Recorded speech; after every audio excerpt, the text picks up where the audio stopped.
Shalom, shalom famille, j'espère que vous vous portez super bien. Que la grâce de Dieu soit encore sur vous. Voilà, bienvenue ce matin ou ce soir, peu importe. Tout dépend de l'heure à laquelle tu vas suivre ce live. Je suis porteur d'un message. Pendant que j'étais en prière, le Seigneur a eu à m'aider un bon nombre de choses par rapport à l'année 2024 et par rapport à certaines nations. Écoutez-moi bien, suivez-moi bien. J'ai eu un songe et le songe que j'ai eu vraiment était terrible. Et lorsque je me suis réveillé, j'ai commencé à poser la question au Seigneur, mais quel est ce songe? Que veut dire ce songe? Et c'est là que le Seigneur a commencé à me ramener à une décision qui a été prise il n'y a pas longtemps par certaines autorités par rapport à l'église. Suivez-moi bien, vous allez comprendre de quoi je suis en train de parler. Cette révélation est très importante. Et je vais vous inviter rapidement à prendre nos Bibles dans le livre de 1 Samuel chapitre 5. Rapidement, sur la base des Écritures, nous allons entrer dans le vif du sujet. Je lis la parole de Dieu. Les Philistins prirent l'arche de Dieu et ils la transportèrent d'Ebenezer à Asdod. Après s'être emparés de l'arche de Dieu, les Philistins la firent entrer dans la maison de Dagon et la placèrent à côté de Dagon. Voici une histoire très claire, très simple, que nous connaissons pratiquement tous. C'est l'histoire de la guerre entre les Philistins et les enfants d'Israël. La Bible déclare qu'à un moment donné, Israël va donc entrer en guerre contre les Philistins. Les Philistins vont battre Israël et vont même emporter l'arche de l'alliance de Dieu. Mais nous savons tous la suite de cette histoire, ce qui s'est passé, ce qui est arrivé. Avant d'arriver à ce point, sachez qu'il existe ici en Afrique une structure qui est appelée en sigle l'OADA. Qu'est-ce que l'OADA? L'OADA, c'est l'organisation de l'harmonisation en Afrique du droit des affaires. Et entre autres, l'OADA est donc composée des pays que je vais citer ci-dessous. La Côte d'Ivoire, le Bénin, le Burkina Faso, la Guinée, Bissau, Guinée équatoriale, le Niger, RDC, le Sénégal, le Tchad, le Togo, le Gabon, la RCA, le Comore, le Cameroun. Et cette organisation, elle a pour organe suprême la conférence des chefs d'État et de gouvernement. C'est-à-dire que lorsque les premiers ministres et consorts se réunissent, c'est facile l'organe suprême de cette institution, de cette organisation qu'on appelle l'OADA. Alors pour ceux qui suivent les actualités, récemment, il y a eu un communiqué de cette organisation, si je peux le dire ainsi, qui a dit ceci, que désormais à partir de 2024, à partir de janvier 2024, les caisses, c'est-à-dire que les finances de l'église seront désormais contrôlées par cette organisation-là. C'est-à-dire que ce qui se passe à l'église, les quêtes, les entrées, ils vont commencer à contrôler les choses de Dieu. Écoutez-moi bien, très chères autorités, écoutez-moi bien, très chers peuple de Dieu. Peut-être que la définition de l'église ne vous a pas été donnée par vos prêtres, par vos pasteurs, par vos imams, par les personnes qui marchent autour de vous, vos spiritualistes, vos conseillers et autres. Permettez-moi de vous donner la définition d'une église. Parce que l'église, ce n'est pas ce que vous pensez. L'église, ce n'est pas une organisation humaine. L'église n'est pas une organisation humaine. L'église est l'ambassade de Jésus-Christ de Nazareth sur la terre des hommes. En d'autres termes, l'église est le représentant ou la représentante d'un royaume invisible, puissant et suprême. Donc, est-ce que la Côte d'Ivoire peut-elle dire, on va commencer à voir ce qui se passe dans l'ambassade des États-Unis sur notre territoire? On va commencer à contrôler les finances de l'ambassade des États-Unis. Il faut que l'ambassade des États-Unis vienne maintenant nous faire le point des entrées et des sorties. Si cela est impossible pour un pays qu'on voit, pour des hommes, je vais vous dire une chose.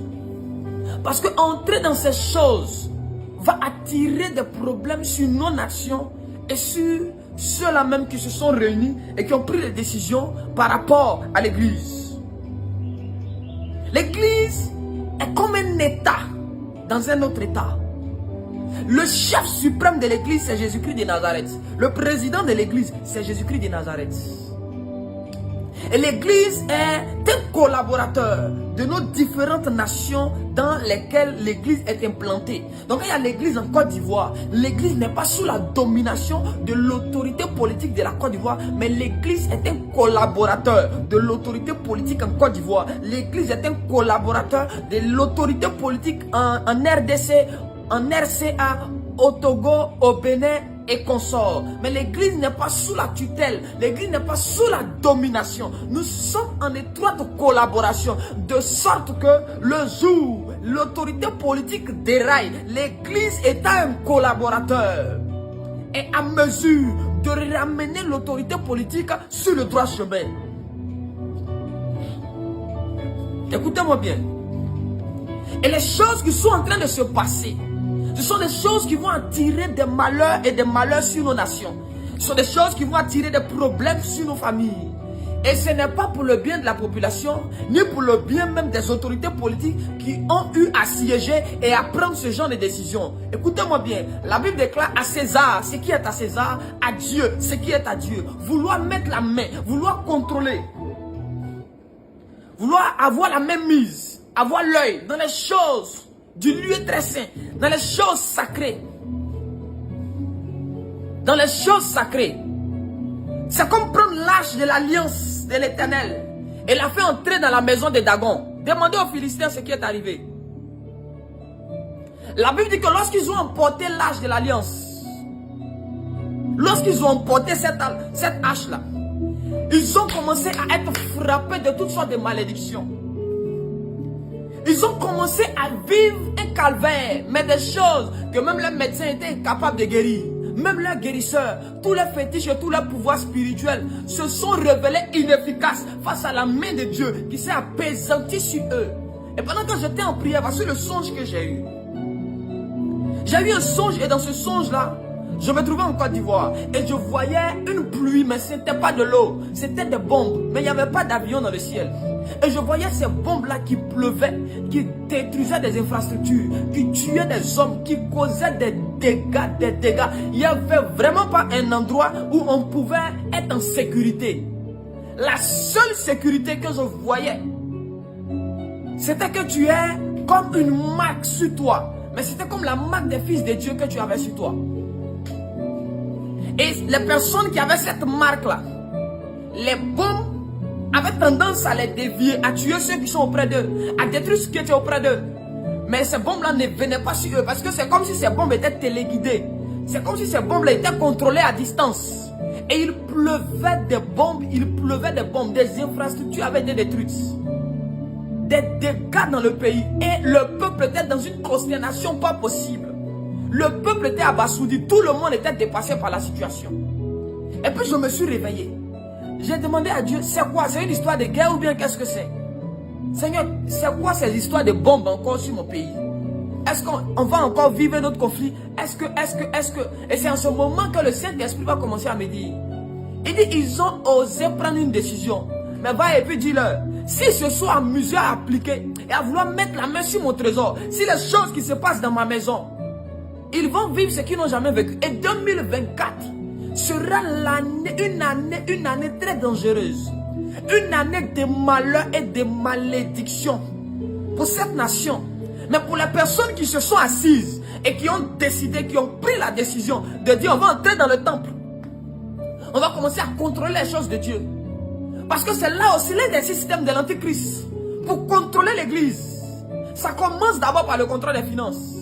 Et plus tard, ils vont commencer à imposer à l'église ce qu'il faut dire, ce qu'il ne faut pas dire, ce qu'il faut faire, ce qu'il ne faut pas faire. Mais ainsi parle le Seigneur Jésus-Christ de Nazareth. Il dit, quiconque osera s'en prendre à ma maison, quiconque osera entrer dans mes parvis, quiconque osera toucher aux choses sacrées, verra ma puissance et ma colère. Si vous voulez que 2024 soit une année de paix, une année tranquille pour nous, votre décret ou bien votre décision, vous avez pris là, s'il vous plaît, annulez ça. N'appelez pas la colère de Dieu sur nos nations. Parce que ces personnes qui ont pris ces décisions-là, je voyais leur famille être en train de frapper, même par des choses inexplicables. Des malheurs et des malheurs. Des malheurs sur des malheurs. Des malheurs sur des malheurs. Pourquoi? Parce qu'on a profané le temple de Dieu. On a profané les choses sacrées. Lorsque les Philistins ont emporté l'arche, ils avaient des dieux. Ils avaient des pouvoirs spirituels. Mais lorsqu'ils ont déposé l'arche dans la maison de leur Dieu, la Bible déclare qu'au lendemain, ils sont venus trouver les fétiches de leurs parents, les divinités de leurs parents se sont écroulés face à l'arche de l'alliance. Et des problèmes ont commencé à surgir dans le pays. Même les princes n'ont pas été épargnés. Ils ont tous été frappés jusqu'à ce que même leur propre dévers vienne leur dire: ramenez la chose des gens. En d'autres termes, enlevez la main dans les choses sacrées. Laissez à Dieu ce qui est à Dieu et à César ce qui est à César. Et à cause de cette décision, si elle est appliquée, Dieu va accélérer le jugement sur plusieurs personnes ici en Afrique. Dieu va accélérer le jugement sur plusieurs gouvernements ici en Afrique. Et il y a des choses que vous n'espérez jamais voir qui vont se produire à partir de 2024. Mettez seulement la chose à jour, activez-la, mettez-la en application et vous verrez s'il n'y a pas un Dieu au-dessus de vous. Frères, sœurs, parents, amis, chrétiens, peuple de Dieu, autorité. Et il y a un Dieu qui gère toute la terre. Et il y a un Dieu qui règne là-haut. Et il y a un Dieu tout puissant qui gère le souffle de vie de l'être humain que tu es, que je suis. Il est tout puissant. Au-dessus de lui, il n'y a personne. Au-dessus de lui, il n'y a personne. De même que la Côte d'Ivoire ne peut pas aller jusqu'à vouloir contrôler les finances d'un pays voisin. Évitons d'entrer dans les choses et d'attirer la malédiction sur nous-mêmes. Parce que ce n'est pas seulement que ceux qui ont pris la décision qui seront frappés. Même le peuple sera frappé. Demandez aux Philistins. C'est l'armée qui est allée en combat qui avait pris l'âge de l'alliance. Mais quand la malédiction a commencé à frapper, c'était tout le peuple qui était frappé. C'est Pharaon seul qui prenait la décision de dire on ne va pas libérer Israël. Mais lorsque la mort a frappé, c'est toutes les maisons des Égyptiens qui ont été frappées. C'est une seule personne qui sera la cause du malheur de toute une nation. C'est une poignée de personnes qui sera la cause. C'était Akan qui avait désobéi à Dieu au temps de Josué. Mais c'était tout le peuple qui avait payé le prix fort. Ils avaient été battus copieusement. Au point où Josué lui-même a dit: Seigneur, pourquoi tu nous as fait ça? Dieu lui a dit: je n'ai pas menti. Mais il y a quelqu'un au milieu de vous qui a touché un interdit. Et ça, c'est un interdit. Ce que le roi avait fait, c'est un interdit. C'est comme un défi lancé à Dieu. Si nous voulons vivre en Afrique paisiblement, nous voulons vivre dans la paix, dans la tranquillité, frère, la guerre contre les personnes que tu vois, c'est encore mieux. Plutôt qu'une guerre contre Dieu que tu ne vois pas, tu ne sais pas où il va te frapper. Tu n'auras aucune arme capable de te défendre, capable de te protéger contre la main de Dieu. Ne précipitez pas les malheurs sur le peuple. Parce que si cela est appliqué, je vous assure, 2024 sera la pire année, sera l'introduction, juste l'introduction, des choses extraordinaires vont se passer. Plusieurs seront déchus à cause de cette décision. Plusieurs vont se voir perdre la vie, vont voir leur famille frappée par des malheurs. Il est encore temps de changer les choses. Parce que j'ai appris que c'est en janvier que normalement la chose doit être appliquée. Que la grâce de Dieu soit encore sur vous. Que la faveur de Dieu soit encore sur vous. Et que Dieu nous aide. Et que Dieu aide nos autorités. Que les conseillers aient vraiment la sagesse de ramener à l'esprit de nos différentes autorités que les choses sacrées restent sacrées. Que les choses du lieu saint et du lieu très saint restent ainsi. Que ce qui est à Dieu soit à Dieu. Que ce qui est à César soit à César. Parce qu'en de telles circonstances, on ne voit pas nos pères de l'église en train de se lever pour aller ceux dont la voix est vraiment écoutée. Ceux qu'on appelle les voix autorisées dans ce pays-là. On n'a pas encore vu une délégation se lever pour aller auprès des chefs de l'État, pour aller auprès des institutions compétentes, pour leur faire comprendre que quand on dit église là, c'est pas organisation à but lucratif, c'est pas un business. L'église là, c'est l'ambassade du royaume des cieux sur la terre.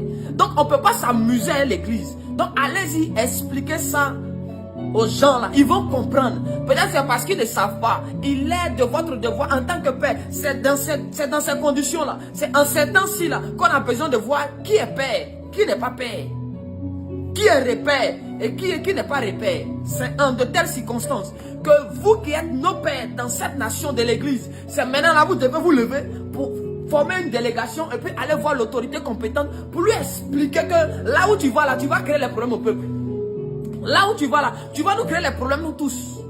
Là où tu es en train de partir là, tu vas attirer la colère de Dieu sur nous. Pardon. Il faut enlever ta main dedans. De telles choses ne sont pas bonnes. Le gars là, il a une oreille, il va vous écouter. Mais si vous gardez le silence, alors vous êtes complice de ces choses. N'oubliez pas que quand Dieu veut faire venir un jugement quelque part, il commence d'abord dans sa maison. N'oublions pas que quand Dieu veut frapper quelque part, Dieu commence d'abord chez lui à la maison, avant de sortir. Avant d'aller chez ton voisin, Dieu va commencer chez toi. Non, avant de frapper les païens, les non-croyants comme on le dit, c'est d'abord dans l'église que Dieu va commencer à frapper et puis à chicoter. Donc les pères de l'église, s'il vous plaît, levez-vous. Levez-vous. Faites une délégation. Allez-y voir les autorités là. Et puis parlez-leur. Parce que ce qui arrive, c'est que j'ai vu pour 2024. Si cette loi est appliquée, si cet organe met en pratique ce qu'il a décidé, 2024 sera la pire des années. Ça veut dire que ce sera le commencement du déclin du gouvernement.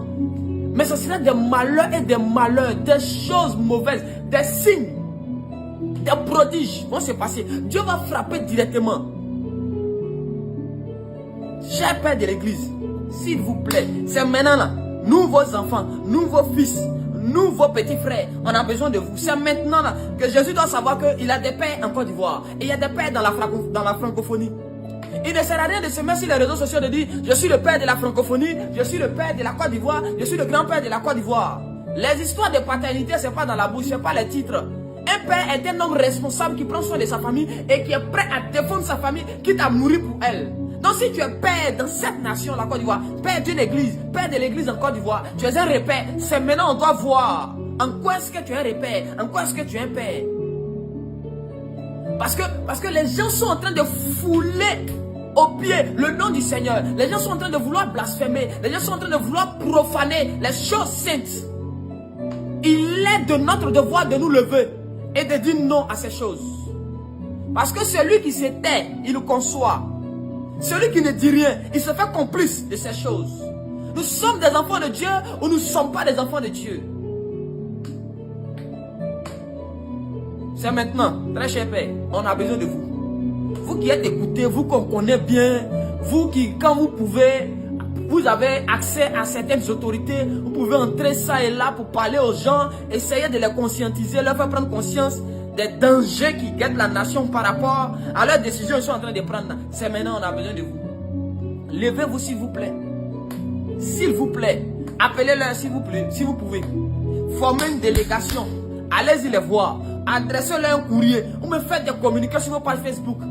Faites des sorties. Quand, comment il s'appelle, Soulé Deparou qui est venu accuser plusieurs de nos pères ici d'avoir été payés par le gouvernement pour faire des choses. J'ai vu des communiqués sur le méta. Des pères ont fait des sorties pour essayer de clarifier les choses, pour essayer d'éclairer les choses. On a besoin de vous maintenant. Encore, ces mêmes sorties-là, on a besoin de ça. Mais dans ce cadre-là, pour épargner le peuple des mauvaises choses qui risquent d'arriver. Pour épargner le peuple du danger qui le guette. Ce n'est pas un homme qui va combattre, c'est Dieu qui va combattre contre cette nation. C'est Dieu qui va se lever lui-même. Je voyais, ce n'était pas des avions humains, ce n'était même pas des avions, c'est le ciel comme une pluie qui faisait pleuvoir des bombes. C'est Dieu lui-même qui combattait. Pourquoi? Parce qu'on avait profané son temple. Parce que les choses secrètes, les choses saintes avaient été profanées. Cher Père de l'église, pardonnez. On a besoin de vous maintenant. Parce que si vous ne dites rien, il ne faut pas que quelqu'un va venir revendiquer le droit d'un père plus tard. Il ne faut pas que quelqu'un va venir dire non, nous sommes les pères. Les enfants là nous sauvent, les enfants nous font ça. On a besoin de vous maintenant. C'est l'église. C'est vous qui êtes nos héros. C'est vous là, nous on a vu et puis on a pris courage pour dire nous aussi on va servir Dieu.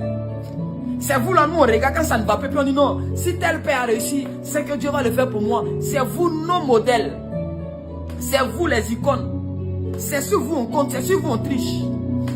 Donc là, on veut vous voir à l'œuvre. On veut vous voir engagé. On veut vous voir prêt à donner même votre poitrine sur le faux pour l'évangile, pour Jésus-Christ de Nazareth. Il a dit dans sa parole, il dit celui qui tient à sa famille plus que moi, à son père, à sa mère plus que moi, n'est pas digne de moi. Si ton bras sera pour toi une occasion de chute, coupe ton bras. Laissons un peu les histoires de non, c'est-à-dire que frère, parents, Jésus revient bientôt. Et les choses qui sont en train de se passer, si nous laissons faire, nous sommes morts. On va beau prophétiser un réveil. Mais si nous ne nous levons pas pour agir, il n'y aura pas de réveil. L'église est en danger.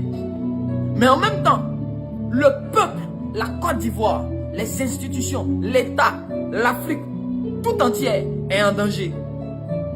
Parce que quand tu lis bien le livre d'Apocalypse, le 4e ange, on lui avait dit, je crois que c'est le 3e, l'ange, le cavalier noir. Le cavalier noir dont il est question dans l'Apocalypse. On lui a donné une instruction, on dit ne touche pas au vin, ni à l'huile. En d'autres termes, je vous avais dit la fois dernière que ce cavalier-là symbolisait l'Afrique qui devait régner. Mais pour que l'Afrique puisse régner, il y a une condition, c'est de ne pas toucher au vin et à l'huile. Alors Satan, pour empêcher le réveil et pour empêcher la domination de l'Afrique, la prise de conscience de l'Afrique et le repositionnement de l'Afrique au sommet de nos nations, au sommet de la gestion du monde, Satan va donc pousser l'Afrique à toucher au vin et puis à l'huile. Parce qu'on lui a dit va. Parce que l'ange là avait une balance, c'était la justice. Mais on lui a donné une instruction, ne touche pas à l'huile et au vin. Voici ça. Apocalypse chapitre 6. Le verset 6. Et j'entendis au milieu des 4 êtres vivants une voix qui disait, une mesure de blé pour un denier et 3 mesures d'orge pour un denier. Mais ne fais point de mal à l'huile et au vin. C'était le 3e sceau. Ne fais point de mal à l'huile et au vin. Déjà, je commence au verset 5 même. Il dit, quand il ouvrit le 3e sceau, j'entendis le 3e être vivant qui disait, viens. Je regardais et voici parut un cheval noir. Celui qui le montait tenait une balance dans sa main. Le cheval noir là, c'est le temps de l'Afrique pour régner, pour dominer. Mais cette domination là est liée à une instruction de ne point toucher aux choses sacrées. L'huile et le vin là, c'est le symbole de l'église. C'est le symbole de l'église. Ne touchez pas à ça. Parce que si tu touches à l'huile et au vin, ta justice sera renversée contre toi-même. Donc le cavalier a une instruction, mais les ennemis de l'Afrique vont venir pousser encore les mêmes Africains à se lever contre ces choses. Pour paralyser ce continent. Faisons attention, sinon des malheurs risquent de frapper la sous-région comme jamais on en a vu. Des signes et des prodiges, des malheurs. La nature va se lever et va faire la guerre à nos nations. Le vent va se lever contre nous. La foudre, tout va s'écrouler. Des accidents d'avion, des disparitions de bateaux, des choses, des problèmes en un point fini risquent de frapper toutes les populations de la sous-région à cause des décisions qui ont été prises. Il est